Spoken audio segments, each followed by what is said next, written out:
E aí, senhoras e senhores, se você não me conhece ainda, eu sou o professor Fernando Shows e esse aqui é o Pod Prof, um podcast original do grupo Forte Play. E aqui você sabe que você pode tudo, você pode questionar, você pode criticar, você pode duvidar, você pode sugerir. A única coisa que você não pode é me deixar sozinho aqui nesse vídeo. O episódio de hoje está incrível, a gente vai falar sobre leitura. Eu tenho um convidado, um amigo meu, Guilherme Shibata, então fica aqui que se você gosta de leitura, esse episódio é pra você. Guilherme Shibata, muito obrigado pela sua presença, meu Tudo amigo. É bem, um Fernando? prazer ter você aqui. Cara, o prazer é todo meu. Obrigado mesmo. Fico bem feliz de estar, primeiro, aqui conversando com você, né? E segundo, conhecendo esse espaço lindo que você tem aqui. Ah, Muito legal. legal. E Muito vamos obrigado. conversar. Você me chama para conversar sobre livro, sobre leitura. É a minha praia, é o que eu mais A gosto gente de quase fazer. nem gosta de ler, né? Legal. Shibata, eu chamo ele de assim, Sim, tá? não, Shibata. todo mundo me conhece por Chibata.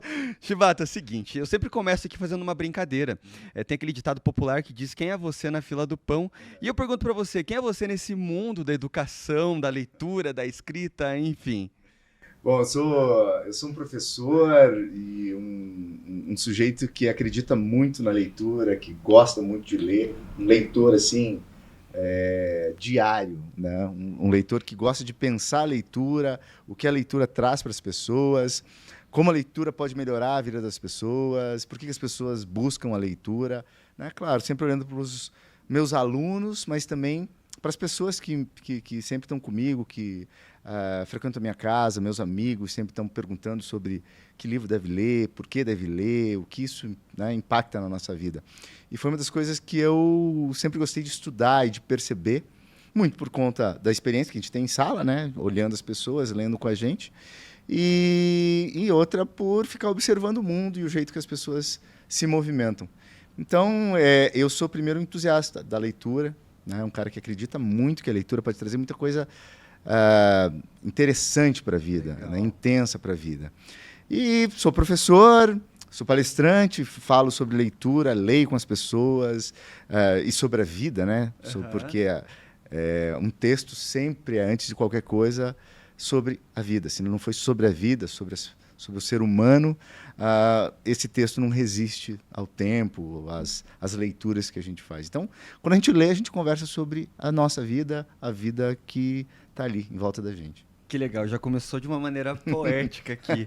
E nesse ramo de poesia, a gente fala que ler é visitar o outro, né?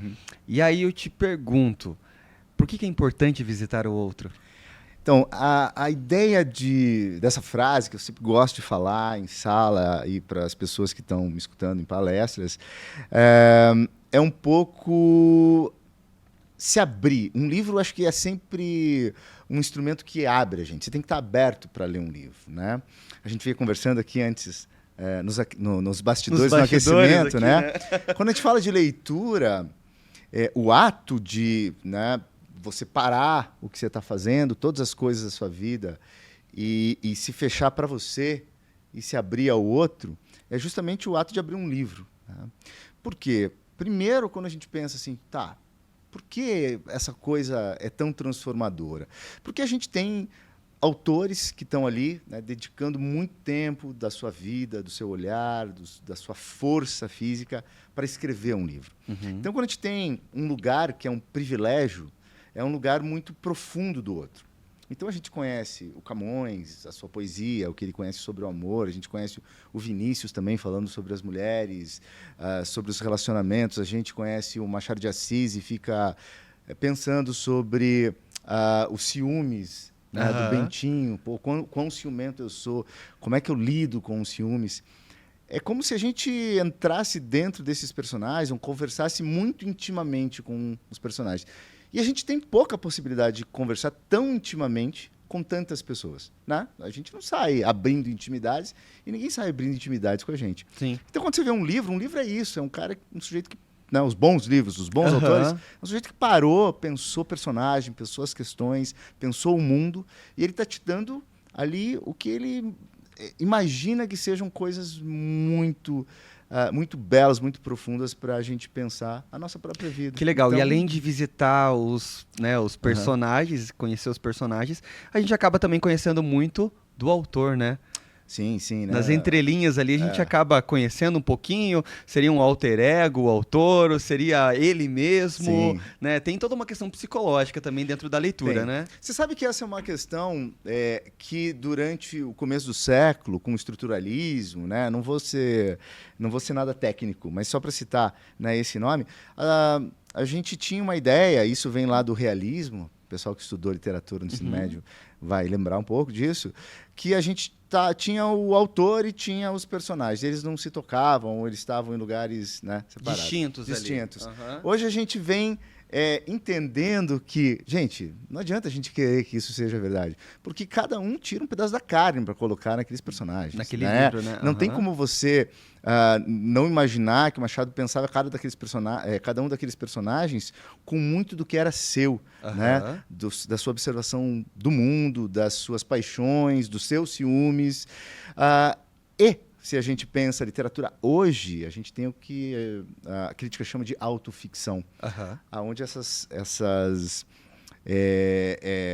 onde isso tudo se mistura com muito mais tranquilidade. A gente fica muito mais tranquilo em pensar que o autor está falando sobre a própria vida. Entendi. Né? Hoje a gente tem a Annie Ernaux, por exemplo, que é uma das últimas prêmio Nobel que a gente viu, né, ganhar o prêmio, e ela tem uma obra totalmente voltada a essa ideia de que ela está intricada ali, imbricada, junto com aquela obra. Com aquela obra. É ela, sou eu, né? São os fatos da minha vida aqui expostos. Certo? Então, quando a gente pensa no século XIX, começo do século XX, aquela transição ali de monarquia, né, para a república que a gente tem aqui, e positivismo, né?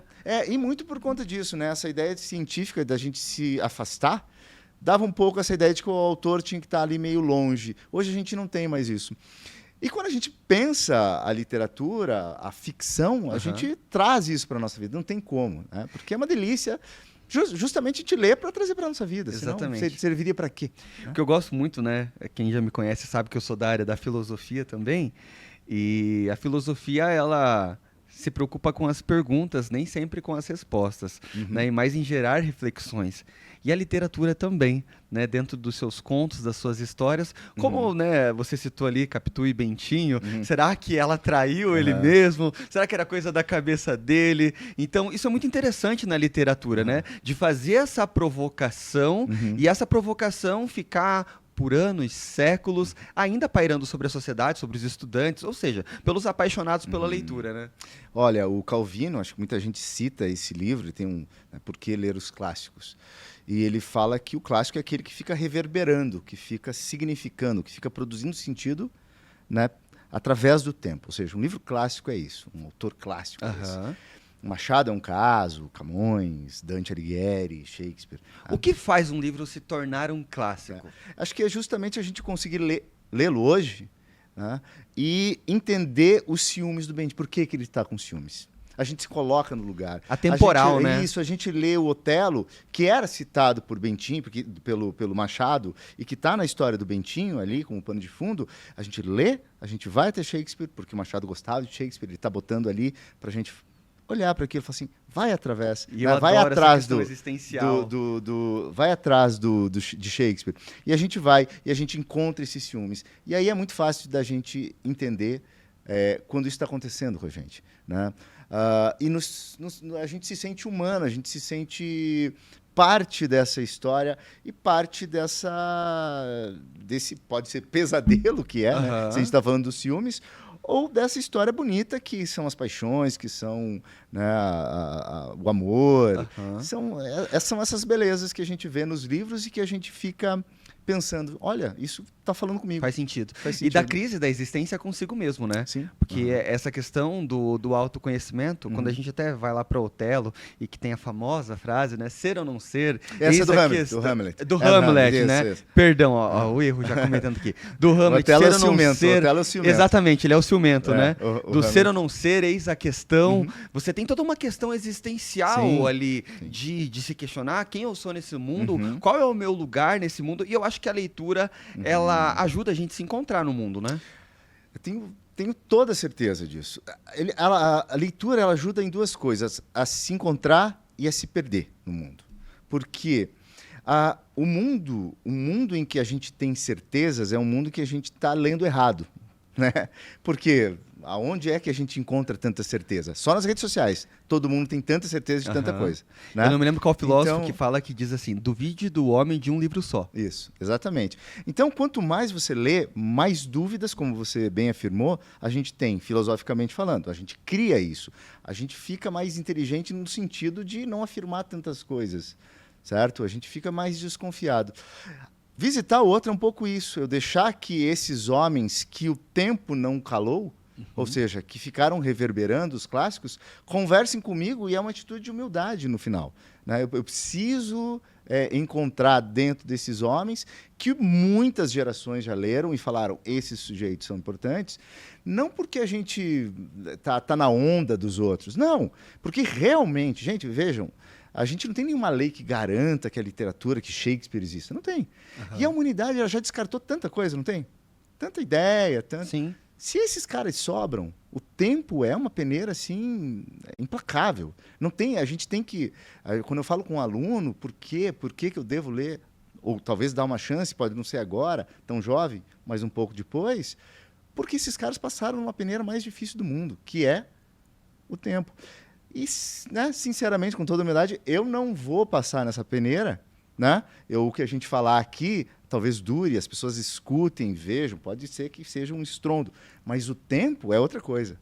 O tempo são gerações, são anos, são centenas de anos. Né? Não acredito que nada sobre disso. E ele é o senhor, né, da vida. Sim, não tem outra afirmação melhor. Você estava falando sobre o hoje, o ler. Nesse século XXI, 2023 que nós estamos, era de inteligência artificial, de conectividade, a era dos vídeos que a gente está vendo, né? Qual que é o espaço da leitura? Pois é, essa era uma questão, como um sujeito que entra todo dia, toda semana, em sala para conversar com jovens e também com públicos dos mais variados sobre livros, eu sempre me questionava, né? Por que eu tô entrando aqui nesse lugar, nesse palco, para falar com vocês sobre esses sujeitos? E eu acredito hoje que o lugar da literatura é o lugar de dar complexidade ao mundo. Explico. Quando a gente pensa na linguagem da publicidade, do marketing, quando a gente pensa em toda a linguagem das redes sociais, ela é uma linguagem muito rápida, muito ágil. Instantânea também, né? Instantânea, só que ela não tem profundidade. E ela trabalha com uma marca que, para mim, é a grande marca desse mundo hoje, que é a idealização. Então, né, a gente trabalha com a ideia do outro, porque o Instagram não te dá um real dimensionamento do outro. Ele te dá uma ideia que o outro quer que você esteja. Então, a gente vai fazer uma foto bonita aqui para a gente aparecer, né? A gente vai fazer os cortes, mais legais e tal. Inclusive, se você quiser fazer corte, tá? Fique à vontade, só marque a gente, mas pode fazer corte à vontade, manda para os seus amigos, enfim. Então, a gente vai fazer um recorte da realidade. Isso é idealizar o mundo, certo? As redes sociais são somente isso. Basicamente isso. Eu não consigo conhecer você. Eu conheço você da gente dar aula, da gente conversar, da gente sair, certo? Agora, eu não ia conseguir nunca conhecer você através das suas redes sociais, conhecer de verdade. Impossível. Exatamente. Né? E a gente tem um pouco dessa noção que a gente conhece hoje. Não sei de onde que a gente tira isso. A propaganda é a mesma coisa. Então, eu sou um garoto dos anos 80. Eu vi propaganda na TV, eu vi propaganda nos outdoors. Chegava na sala de aula, não tinha nada para eu ver. E a gente assistia a aula, a gente conversava um com o outro, a gente ia jogar bola. Ok, eu tinha relações humanas. Voltava, via mais orgânicas, uns 2, 3... né? Orgânicas. Via mais uns 2 ou 3 outdoors, assistia TV, trocava discos. Tinha lá uma propaganda ou outra. Mas para encurtar a história, hoje a primeira coisa que nós fazemos, e aí eu não estou falando do jovem, não é esse papo careta, não. É nós todos, né, de 5 anos, quando ganha o primeiro celular, sei lá, até a morte. O que a gente faz com o smartphone é a todo momento estar sendo bombardeado por figuras idealizadas, imagens idealizadas, O que é isso? É a foto do teu amigo na praia. Então, não é a foto que ele escolheu, mas pode ser que foi chata o final de semana, choveu. Ele só mas teve um ilustrou momento algo. de sol, ele vai até a praia e tira com o pé na areia. E pra quem você olha, fala, tem a impressão de que o dia inteiro Exato. foi lindo, né? Se a gente não sabe lidar com isso, eu acho que a gente sofre demais. Então, você fez uma pergunta lá geral no começo, né? Para que serve esse negócio aqui? Eu acho que a literatura serve justamente para dar a profundidade das coisas que a gente tem realmente na vida. Então é por isso que... Realmente na vida. Então é por isso que quem... Nossa, não me entendam mal, tá? Mas quem tem um certo raso de conhecimento pode não gostar de determinados livros. Isso acontece muito na filosofia. Eu sou muito sincero em dizer que quando eu estudei na faculdade, eu não gostava de Nietzsche. Que a escrita era extremamente complexa. Sim. Anos depois, eu falei, eu vou dar uma chance para esse cara aqui.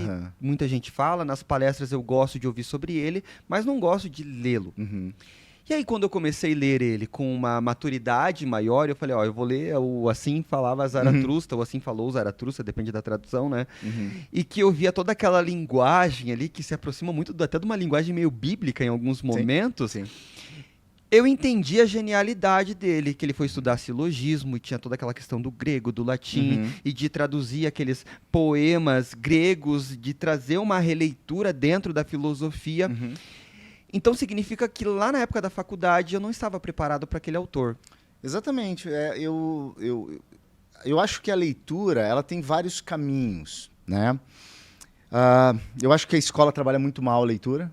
Essa é uma das coisas que me preocupa sempre, né? E eu venho sempre lutando para que a gente tenha mais espaço na leitura. A leitura sempre tem que estar ali junto com o professor. Esse é o trabalho do professor. E há um desinteresse muito grande hoje na leitura. Eu não pode sei, ser um reflexo disso, eu né? acho que não é um desinteresse. Eu não vejo esse desinteresse. Eu acho que são duas coisas.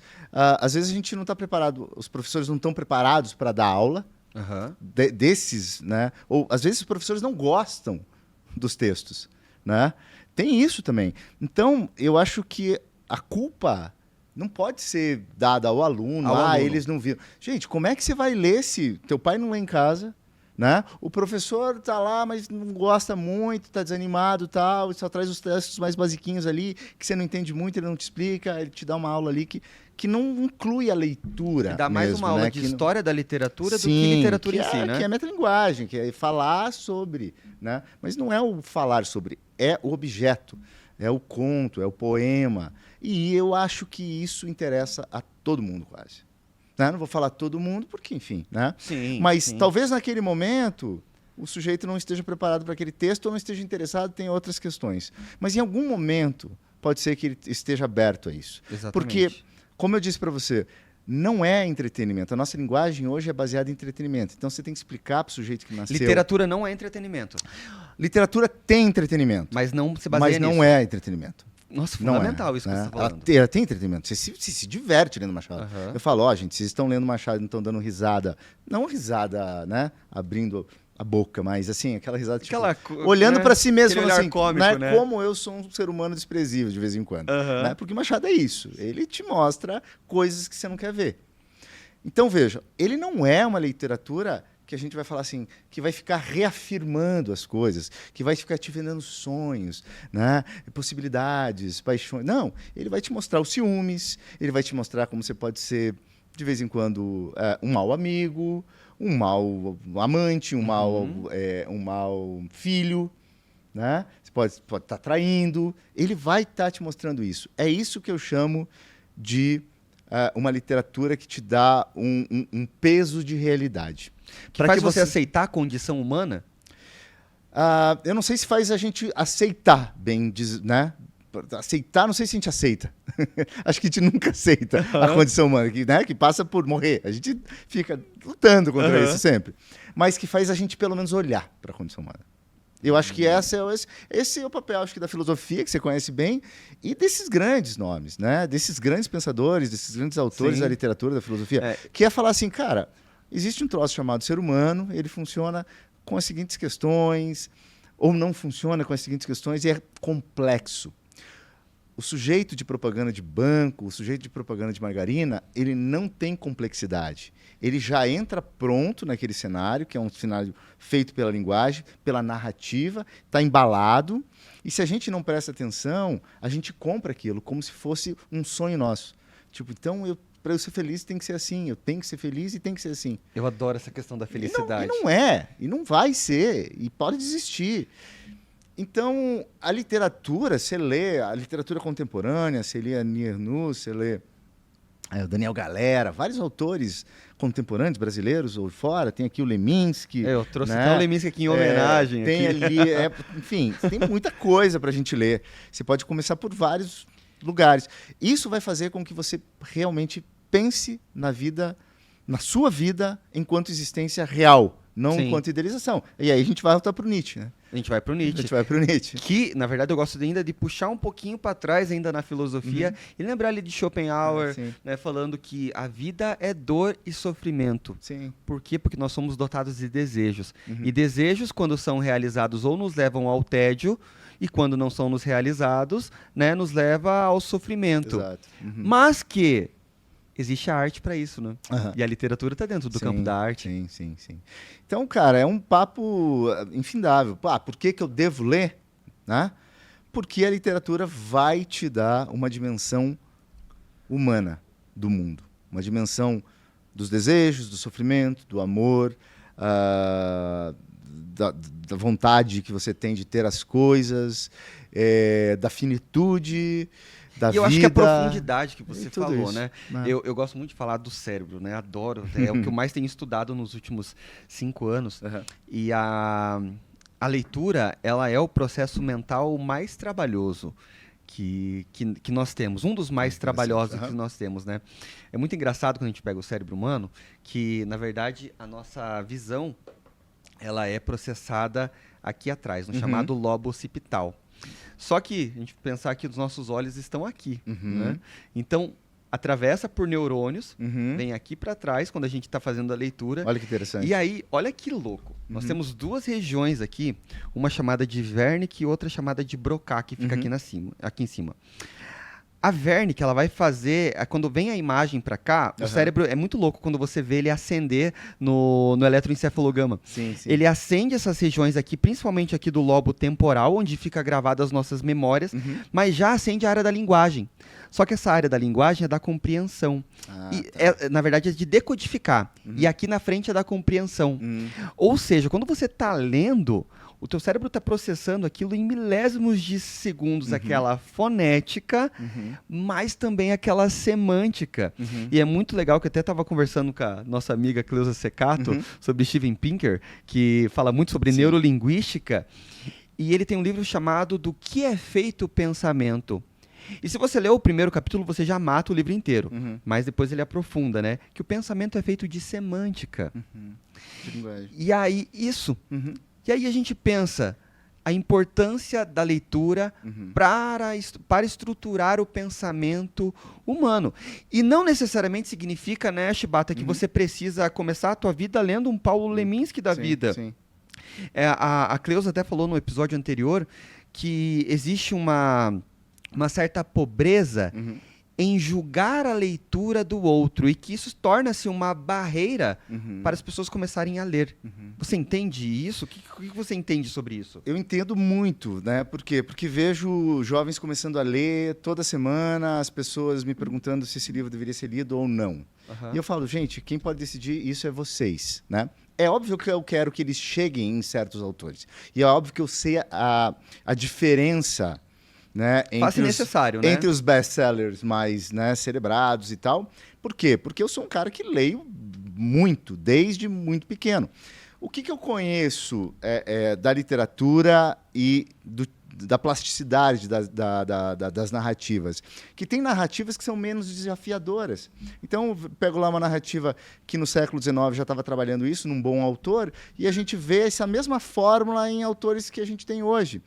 Fórmulas que estão no cinema, fórmulas que estão... Então, isso para mim já não me desafia, não tem graça, eu não vejo a brincadeira com a linguagem. Aquele roteiro, né, pronto. Mas que pode funcionar muito e despertar num adolescente. Pra começar no campo da leitura, moleque né? que tá... Então, claro, eu nunca vou falar pro sujeito, não, larga esse troço e tal. Mas eu vou falar assim, pô, você tá lendo esse, acho que você vai gostar desse aqui também. Mas assim, esse é meu papel de professor. Então, nunca fala, você nunca fala, você nunca desanima um sujeito ali, nada. Até porque todo mundo já leu muita porcaria na vida. Sim. Qualquer leitor muito bom leu muita porcaria na vida. E é muito legal essa maturidade da leitura, né? E não tem vergonha de falar. Exatamente. Entendeu? É muito legal essa maturidade da leitura que eu vejo em mim hoje tô chegando nos 31, mas quando eu comparo lá, quando eu comecei a ler com 15 para hoje com 31. Porque quando eu comecei a ler com 15, parece que todo livro que eu li, ele estava me falando verdades. Sim. E hoje eu leio um livro com 30 e falo, opa, eu lembro que eu li, né, porque a gente cria um repertório, eu lembro que eu li outro livro que dá um aporte que talvez não seja bem assim, conforme a minha leitura de vida, a minha profundidade. Hoje eu fiquei com essa palavra aqui hoje, a profundidade. Mas eu queria te perguntar agora, assim, qual foi o livro que te despertou? Qual que foi aquele marco na tua vida? Aquele livro que ele é um divisor de águas na tua vida? Você sabe que, rapaz, um livro é difícil. Para início, aquele que assim, você leu na sua adolescência e que, olha, você sabe que eu lembro muito dos livros da minha infância, né? Eu tinha feira de livros na escola e, sim, comprava muita coisa e ficava a tarde inteira lendo, vendo. Eu gostava daquele mundo de narrativas. Essas narrativas me ajudam e acho que ajudam a todos a construir a si próprio, a sua própria identidade. É através do modelo do outro, os modelos ou possibilidades dos outros. Ou seja, quando você lê muito, você tem muitas possibilidades de viver, de existir, de pensar, enfim, de respirar. Certo? Por quê? Porque você está aberto. Tá? Esses livros eram muito legais, eram muito interessantes, mas eu acho que quando eu comecei a perceber que tinha outra coisa ali, que não era o entretenimento, ou era a historinha, foi quando eu li o Marcelo Rubens Paiva, O Feliz Ano Velho. Não sei se você já leu esse livro. Não cheguei a ler. É um livro que conta uma história de um adolescente que vai para a universidade. É autobiográfico. Eu sempre gostei muito de romances e de histórias autobiográficas. E ele pula de uma... com os amigos, todo mundo muito louco, aquela coisa. Ele pula de uma pedra num rio e faz o que tua mãe sempre fala pra você não fazer, né? Pular de cabeça num rio, porque você não sabe o que tem embaixo, né? E ele fica... toda a história dele, ele é muito famoso até hoje, se baseia na superação desse mau pulo que ele deu. Desse mau pulo. Né? Só que não tem nada de coitadinho, não. É um livro super legal sobre os problemas que ele tem que enfrentar. Imagina, né? Sim. Hospital, recuperação, se aceitar. E é um livro lindo, e é um livro de jovem, porque ele vai continuar indo para a faculdade, vai continuar querendo namorar, ver as mulheres, ele é louco por tudo aquilo, pelo rock. E está passando aqueles anos 80, né, que são muito marcantes, final de 70, anos 80, por ali. O pai dele foi um deputado famoso que foi vitimado na ditadura, né, sumiu.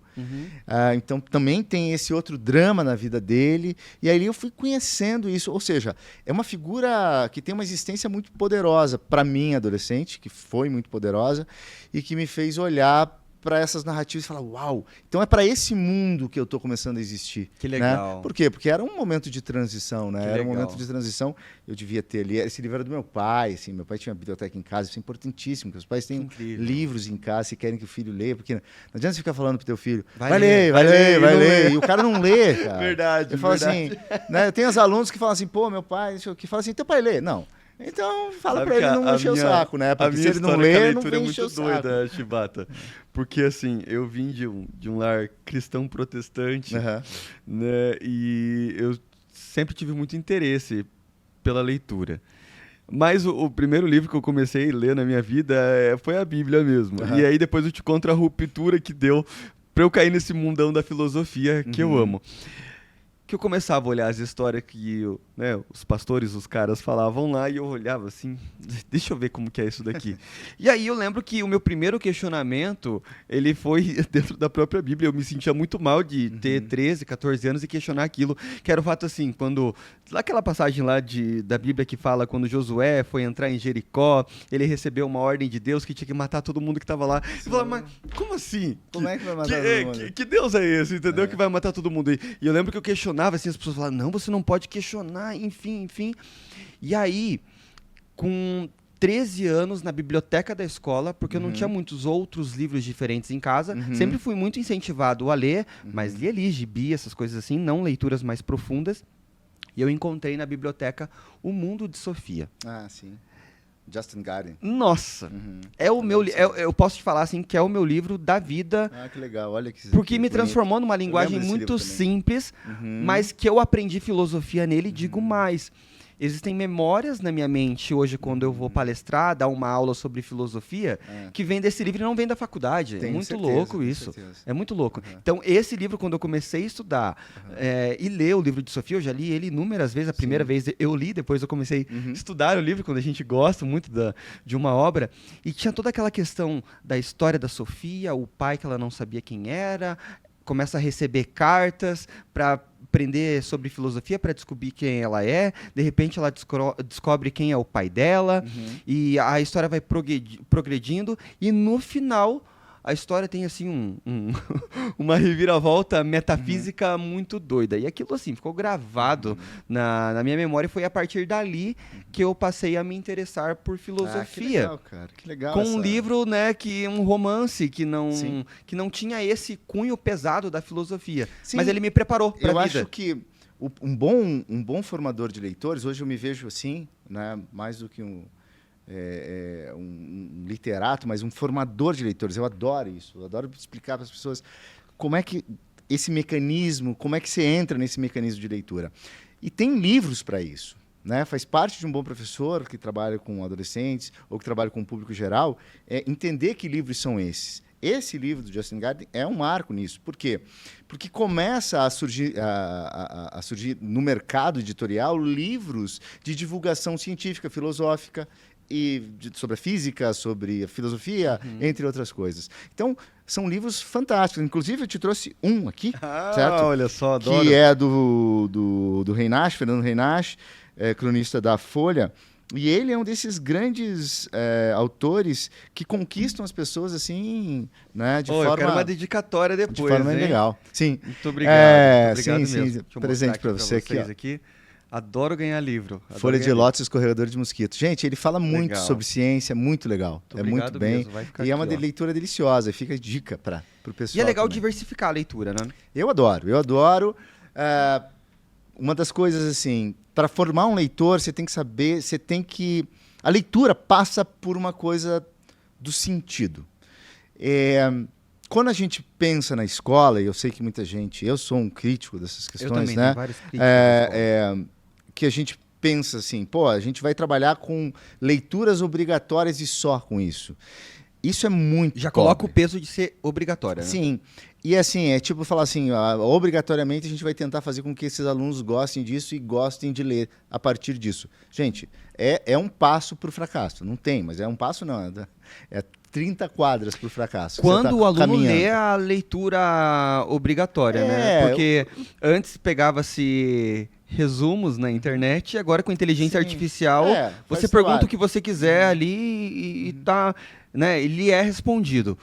Porém, não tem aquele gosto da descoberta. Não. Eu acho que a questão não é essa, a questão não é o trabalho, a questão não é a prova, a questão não é as coisas burocráticas da escola. Quando a gente pensa em educação, a gente pensa realmente se a gente vai conseguir fazer com que um aluno saia capacitado para ler textos complexos. Tá? Então, vamos pensar no aluno do médio, um cara, né, que está se formando na universidade. O que ele precisa ler?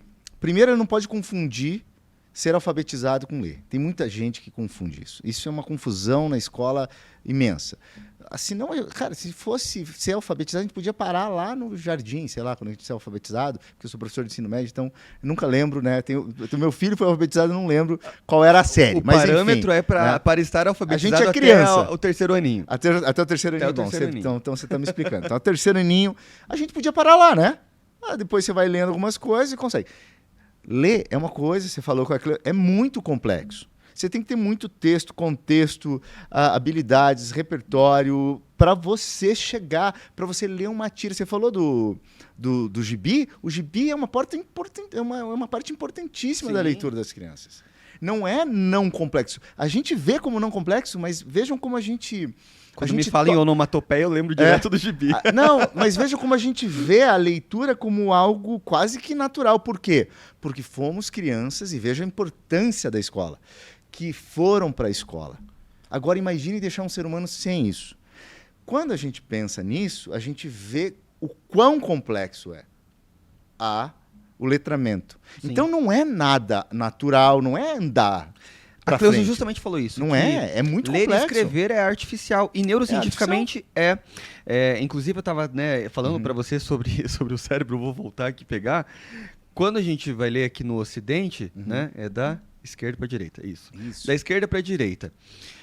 E o nosso cérebro, ele não é programado para isso. Nosso cérebro é programado para olhar as coisas de maneira global e encontrar simetrias. Quando a criança está aprendendo a ler, ela está forçando o cérebro dela a olhar nesse direcionamento. E é nisso que, às vezes, muitas crianças têm a dificuldade. E que vai afetar muito, principalmente, a pessoa que é disléxica, porque ela vai olhar ali aquele campo tudo solto, por isso que precisa daquela reguinha, não sei se você já chegou a ver para disléxico ler. Não, nunca vi. Sabe quando você pega um texto e você vai lendo com a régua? Sei. Tem uma régua específica para o disléxico que ele só deixa ver a linha em que ele está lendo para ele não se perder. Aquela ideia de quando você está muito cansado, você começa a ler, quando você vê, você pulou uma linha. Isso é muito comum, porque é uma faculdade mental adaptada, não natural. E por isso que os neurocientistas defendem, inclusive tem um francês, eu esqueci o nome dele, que ele é o que mais estuda, ele tem um livro chamado, inclusive, Os Neurônios da Escrita. E que ele vai falar que no primeiro aninho ali, quando a criança está na escola, com seus 5, 6 anos de idade, a leitura é extremamente cansativa para a criança. E aí que eu acho que é fundamental o gibi. Turma da Mônica tem uma memória afetiva gigantesca, porque tem profundidade no contexto. E na linguagem. Na linguagem. Ler balão, saber que é daqui para cá. Exatamente. Ver como ele se comporta, ler as figuras. Gente, isso é muito complexo. Então, quando você está vendo uma criança ler, você fala assim, não, mas você está lendo gibi. Isso é puro entretenimento. Gente, bota gibi na criança, faça ela ler gibis, porque vai dar certo. Tanto que as questões mais difíceis de vestibular, concurso, Enem... É tirinha. São tirinha. Vamos dar uma falda pra criançada, cara. É muito difícil. Complexo. Não, e você vai ter que ter muito o que a gente chama de repertório. Exatamente. Porque ela tá falando de questões históricas, umas que já ficaram, né, outras que ela vai ter que pesquisar. Então, para encerrar esse tópico, vejam quão complexo é a leitura. Então, uma das primeiras coisas que a gente tem que falar para alguém que quer ler é assim, cara, esse negócio aqui é muito legal e é bem desafiador. Não dá para mentir. Por quê? Porque senão a gente fica com aquela imagem de que o leitor é aquele cara numa espreguiçadeira, deitado, tendo um tempo relax. Gente, leitura é isso, pode ser isso, certo? Nas tuas férias quer fazer isso, mas não é só isso. E o melhor não é isso. O melhor é aquele livro que você vai parar, você vai, né? Vai abri-lo, vai ter que ler devagar, vai ter que ter paciência. E é nesse mundo louco, nesse mundo cheio de ruído, como diz o Umberto Eco, né? Em que parece que tudo faz barulho e você não escuta nada. Porque quando a gente tem um ruído, né? Aqui tem um ar-condicionado. A gente não percebe que ele está ali, mas ele está ali. Por quê? Porque ele é um ruído que vai se espalhando, constante. As redes sociais são isso, esse ruído constante. O que eu tenho visto hoje nas minhas palestras? Muita gente indo lá. Por quê? Porque é lá que ele vai conseguir ler. É como se ele estivesse indo para um refúgio, para um lugar que ele está entendendo. Fala assim, cara, isso aqui me faz bem. Por quê?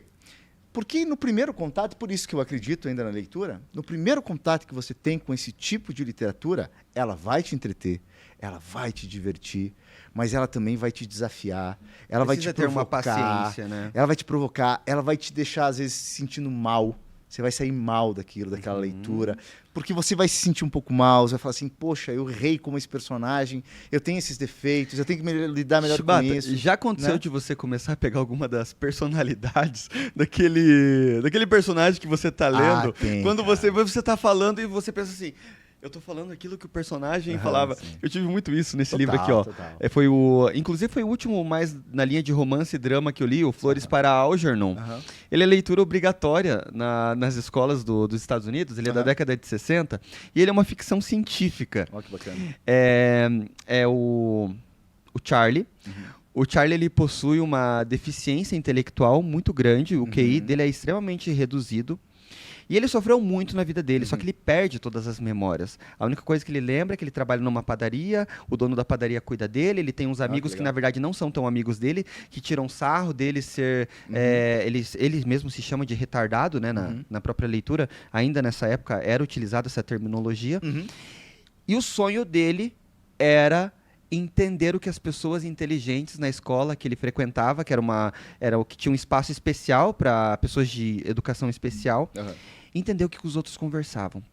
E aí, é muito louco esse livro, porque ele começa fazendo os registros. E nos registros ele escreve como ele falava na época. Certo. Então ele é como uma criança escrevendo. É muito louco. As primeiras 40 legal. páginas do livro são assim, ele escrevendo como se fosse uma criança sendo alfabetizada.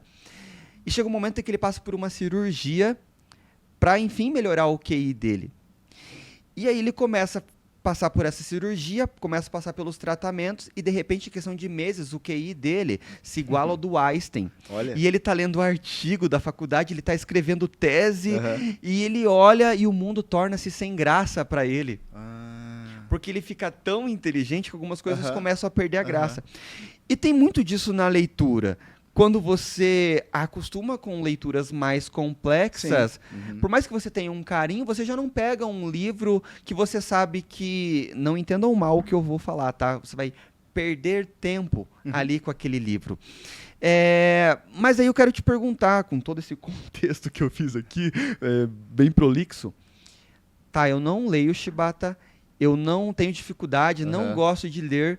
Por onde eu começo? E eu já tenho lá os meus 18 anos, 20. Por onde eu começo? Eu acho que hoje a gente tem uma ferramenta, né? Eu não sou o cara que é contra as redes sociais. Eu tô nas redes sociais, a gente tá gravando aqui para as redes sociais. Eu quero falar com um monte de gente. Mas eu tenho muitos momentos, muitas horas do meu dia que eu passo tendo relações com os livros e com essa profundidade e com essa potência dos autores. Então, se você quer ir para esse mundo, a primeira coisa é, assim, estar disposto a isso. Estar disposto a esse enfrentamento. E perguntar para você mesmo, do que eu gosto? Eu gosto de esportes. Poxa, vai ler a biografia do Garrincha, escrita pelo Rui Castro, por exemplo. Eu gosto de ciência, né? Vai ler cartas de um astrofísico. Muito legal, né? Para público comum. Vai ler esse livro do Fernando Reinart. Muito bom também sobre natureza, sobre as coisas da natureza. Pô, eu gosto de série da Nat Geo. Você vai gostar disso. Você vai curtir isso, entendeu? Qual que é a grande questão aí? Você tem que se dispor a isso. Não tem outro jeito. Eu falo para meus alunos, gente, se tivesse uma pílulazinha assim, resolvesse todos esses problemas de leitura, O de chip da Elon interpretar, Musk, todo mundo eu fala. dava, primeiro eu tomava, né? Eu também. E eu falava para vocês, quer dizer, eu não precisava nem falar, alguém ia estar vendendo, entendeu? Eu até brinco que se o chip da Elon Musk lá, eu colocaria lá para ter inteligência. Não tem jeito, né? E eu acho que a questão não é nem essa, porque muito bonita essa metáfora do livro, quando ele vê tudo perde a graça porque ele fica muito inteligente. É uma bela de uma metáfora para... A gente gosta da construção, do caminho da construção do nosso olhar para o mundo. O nosso olhar é único, não existe uma verdade absoluta. Porque a construção dele no livro, eu não vou entregar o final do livro aqui, que também é fantástico, é que isso acontece em meses.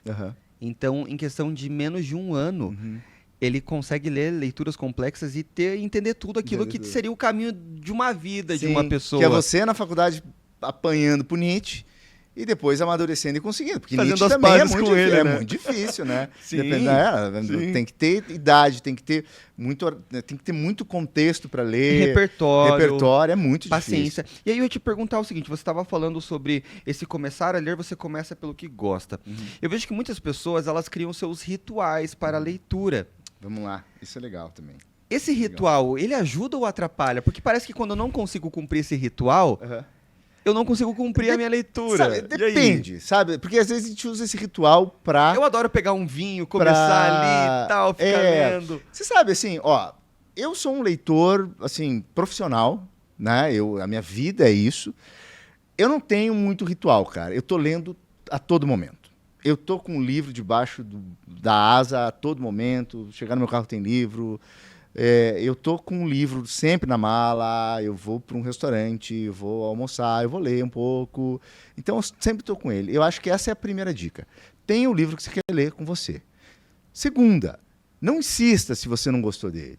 Né? Muita gente fala assim... Tá tudo bem parar uma leitura? Claro, mas é óbvio, né? A gente tem trilhões de livros na Parece prateleira. Que uma cobrança interna de que eu preciso terminar aquele livro. Aí eu falo assim, aí tem gente que fica com aquele negócio de, gente, mas eu paguei 60 pratos nesse livro aqui... E eu, vou ler ele até o final. Cara, você pode só perder o dinheiro ou perder dinheiro e tempo. Porque, né, já foi, você já não está gostando dele. Ou deixa ele lá. Eu tenho vários livros que naquele momento, não é o que eu estou afim de ler. Eu paro de ler, vou para outro livro. Então, tenha vários livros que você pode começar e ver no que você embala. Vai com tudo, meu. Para de cerimônia. Eu sou meio avesso às cerimônias. Porque senão parece aquele cara que só vai pra academia quando ele tiver o calção da marca X, o tênis adequado, os shakes. Ou seja, cara, você vai desfilar ou você vai pra academia? Né?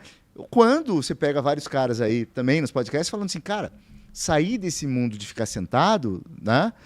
É se movimentar. É falar assim, eu vou andando pro meu trabalho hoje. É essa a questão. Senão você fica ali, mas eu não estou sem dinheiro para academia. E quem disse que uma vida saudável se constrói só na academia? Então você pode. Então, vamos lá, não estou com dinheiro agora para comprar livro. Eu queria aquele livro porque é aquela. Gente, vai na Sebo, para de arranjar desculpa. Vai na Sebo, vai na biblioteca pública, vai empresta de amigo. Não tenha cerimônia com livro. Eu não tenho cerimônia com livro. Fala assim, não risco o livro, eu risco todos os meus livros, faço rabisco, puxo seta, vai lá, dobra a página. Isso eu acho fundamental. Sabe por quê? Porque antigamente o livro era muito caro. Hoje ele é um objeto. Hoje é um objeto, é baratíssimo. Para brasileiro não vamos falar isso porque vai parecer loucura nossa. Mas vamos pensar assim. O livro ainda é caro. Você pega um saldão aí de uma empresa famosa, que inclusive se você quiser me patrocinar, Amazon, eu aceito, tá? Mas se você pega um saldão da Amazon lá, eu, nessa semana passada, acabei comprando. Livros que eu queria, que estavam R$70, de repente apareceram por R$32. Tem muito. Claro que falando, né, de toda uma estrutura brasileira, pensando em salário mínimo, é caro. Mas hoje dá o seu jeito quem quer ler, né? Vai na Sebo, gente. Vai na Sebo. Farol de Saber. Hoje tem Sebo, hoje tem PDF na internet, então não é desculpa isso, certo? Então o acesso hoje está muito mais fácil, está muito mais democratizado. Né? E aí eu quero te perguntar, hoje o acesso está mais fácil aos livros, mas a gente viu nos últimos 6, 7 anos muitas livrarias físicas fechando. Sim. As pessoas, será que estão lendo menos? Ou o que está acontecendo? O Brasil hoje lê mais. O Brasil, comparado com a Europa, lê pouco ainda. Né? Mas o Brasil lê mais hoje. Aí vai depender, você vai ter as pesquisas, quando você entra no miudinho das pesquisas, tem muito do que as pessoas estão lendo, quais são as questões, o que, né? As pessoas estão lendo, se de fato isso são livros, assim, uau, né? Que legal, o Brasil está realmente indo para frente com relação a textos complexos, eu chamo de textos sofisticados, que é, né, a filosofia, a grande literatura. A grande literatura, gente, me entendo aqui não, assim, tem que ser o clássico, não, contemporânea, né? Mas, enfim, livros que não têm uma... que não são planificados, né? Aquela coisa, começo, meio e fim, o personagem lá na linha 2, você já sabe o que vai acontecer. Que é mais ou menos o que a gente tem no cinema, assim, né? Então, aquela coisa meio engessada. Aquele roteiro pronto. Né? Literatura ali que a gente que exija um leitor mais preparado. Então, o brasileiro hoje lê mais, compra mais livro, pelo menos. Mas isso não quer, assim, isso não assegura... que a literatura está sendo ali lida realmente e tal. As livrarias, cara, aí é uma outra questão. Acho que é uma questão muito mais da maneira como se vende o livro hoje, né? E a Amazon abocanha esse mercado com uma facilidade tremenda. E aí é a mesma coisa com o outro mercado, de roupas, de tudo, né? Fica a mais vida barato. nossa que é mais prática, vai pelo mais barato Agora, também. se você quer pegar uma criança e fazer ela ler, você tem que levar. Primeiro, você tem que ter livro em casa, né? E a outra é levá-la numa biblioteca, levá-la numa sebo, levá-la numa livraria. A biblioteca Porque é fantástica, né? é o lugar onde se vê, aonde a gente fala assim, cara, esse lugar, essas pessoas estão interessadas nisso. Isso é muito importante na memória afetiva das crianças. Uma das minhas memórias afetivas de leitura, que eu tenho mais apreço, é a biblioteca da PUC aqui do Paraná. Na época que eu fazia história, eu lembro que eu tinha tempo livre, eu estava lá, era extremamente confortável estudar e ler e descobrir. Nossa, tem livro de tudo. E você mergulhar ali. Parece que tem até uma questão da biblioteca, da energia das pessoas. Com certeza. Não há distratores, né? Os distratores são bem menores do que você pegar na sua casa e você ficar com o celular do lado, quando vê você tá olhando uma notificação no teu celular, ou você lê na escola, de repente chega um amigo teu. A biblioteca ainda é a casa da leitura, né? Eu acho que você tocou num ponto que eu queria falar também, dentro ainda dessas dicas práticas, né? O celular, gente, é uma coisa que a gente vai ter que aprender a lidar. Nós somos os primeiros, você está, imagino, muito mais por dentro do que eu nessa conversa, mas eu, observando leitores, uma das coisas que mais nos atrapalha hoje é o celular. Não sou contra, você pode ler lá, não tem problema nenhum, gente, eu adoro, a gente está aqui, a gente está na internet, né? Mas quando você... aí são questões práticas. Quando você vai para um texto, como eu disse para vocês, desafiador, que exige de você, e você quer esse tempo para você vai ter que escolher, certo? É uma coisa assim que não dá para colher distraído. Você só vai se frustrar. Então, você vai ter que desligar o seu celular, você vai ter que botar ele lá num outro lugar, onde você não possa, por quê? Porque a gente lida com compulsão. Não é porque você não quer ler, não é porque o celular é um objeto e ele lida ali com questões que são mais fortes que a gente, que é compulsão, a gente já sabe disso. Sim. Então você não vai conseguir lidar com isso. A primeira coisa é aceitar isso.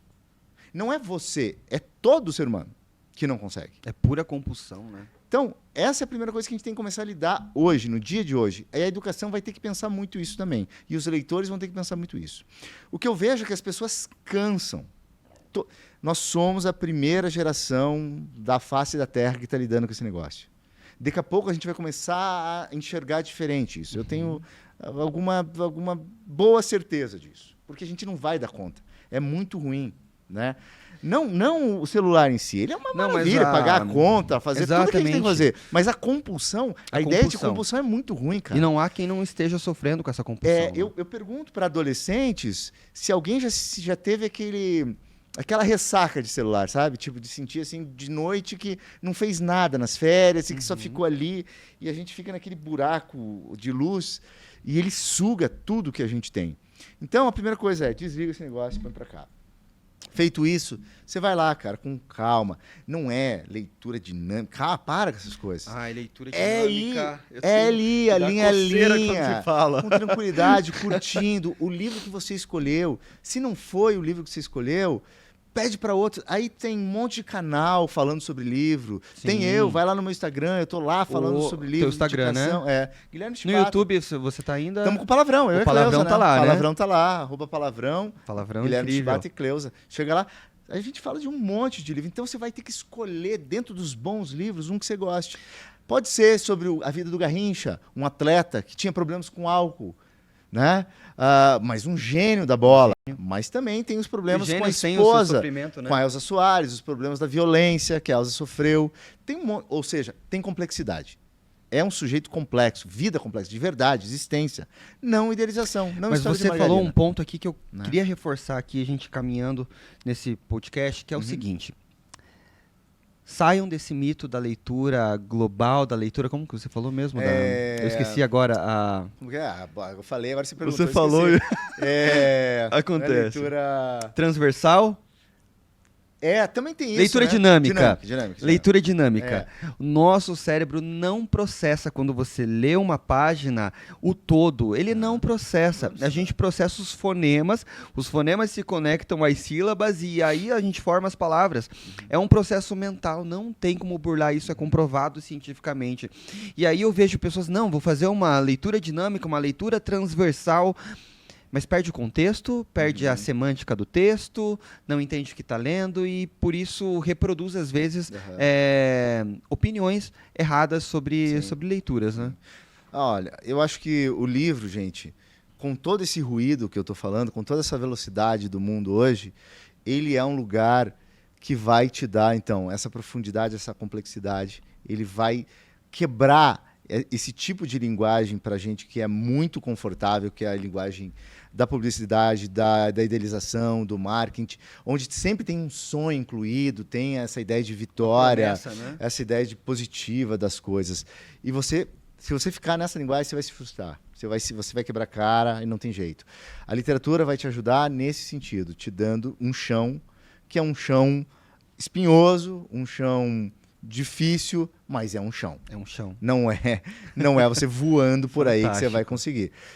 Nesse lugar chamado livro, que para mim é quase um antídoto para toda essa loucura, é um lugar contra a velocidade.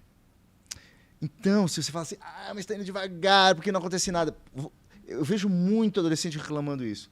Poxa, professor, o cara não vai, não fala, ele podia aqui falar. Por quê? Porque ele está querendo... O que esse leitor está me dizendo? Que ele está acostumado com narrativas Avengers. Exato, né? Vingadores. Aonde a ação... Que é legal, mas, né? Não tem tudo problema, tem o seu Batman, lugar, né? Coringa. Exatamente. Tem Coringas mais sofisticados. Exatamente. Agora, o filme de Hollywood, né, o pastelão Netflix, ele vai estar te dando ação a toda hora. Por quê? É como se ele ficasse. É como se ele ficasse te batendo no teu cérebro, falando assim: se entretenha. Exatamente. O celular, os pop-ups, as coisas que a gente tem que ficar rolando para cima, esses mecanismos falando para você: se entretenha, fica aqui, consuma aqui, fica aqui, que eu vou te dar uma coisa muito legal. Fica aqui. E aí a dopamina vai lá rolando solta, certo? O que é que um livro te dá? O contrário disso. Ele vai te dar profundidade, peso, o contrário. Então, se você está procurando entretenimento, só... Não vale. Não vale. Não vale. Filme. Um livro vai te entreter. Gente, lê Sherlock Holmes. É inteligente, bacana, te dá entretenimento. Se você quer ler Guerra e Paz, você vai ter entretenimento também.